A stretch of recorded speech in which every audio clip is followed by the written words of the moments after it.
اللہ الرحمن الرحیم۔ حدیث نبوی۔ حضرت ابو ہریرہ رضی اللہ تعالی عنہ بیان کرتے ہیں، رسول اللہ صلی اللہ علیہ وسلم نے فرمایا، مسلمان وہ ہے جس کی زبان اور جس کے ہاتھ سے مسلمان محفوظ رہیں، اور مومن وہ ہے جس سے لوگ اپنی جانوں اور مالوں کے بارے میں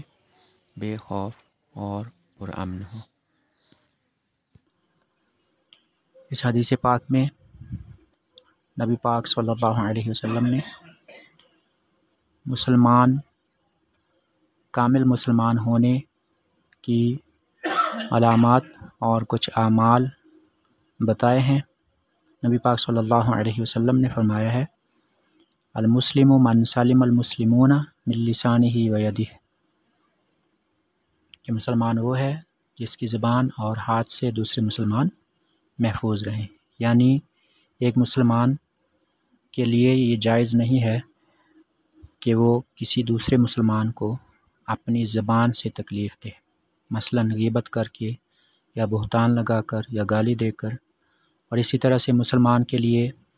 یہ بات بھی جائز نہیں ہے کہ وہ اپنے ہاتھ سے کسی مسلمان کو تکلیف دے۔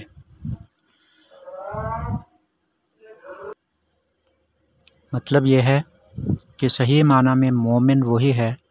جس کا وجود مخلوق خدا کے لیے باعث اطمینان و راحت ہو، لوگوں کو اس پر پورا اعتماد اور بھروسہ ہو،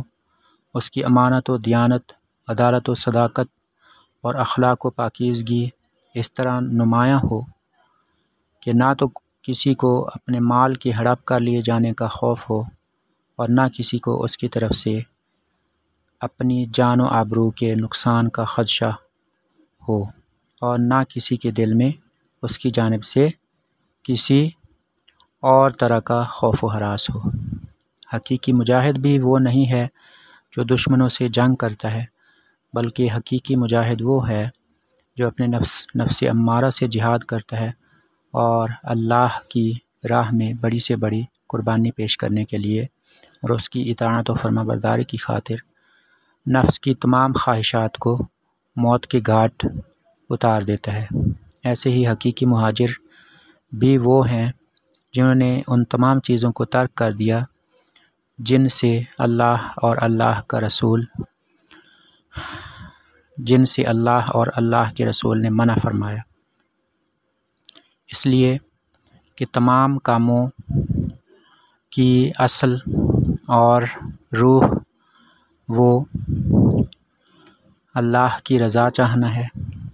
اور مسلمان کا مسلمان پر حق یہ ہے کہ ایک مسلمان دوسرے مسلمان کے ہاتھ سے اور زبان سے محفوظ رہے۔ اللہ پاک ہمیں مسلمانوں کا خیال رکھنے کی توفیق عطا فرمائے۔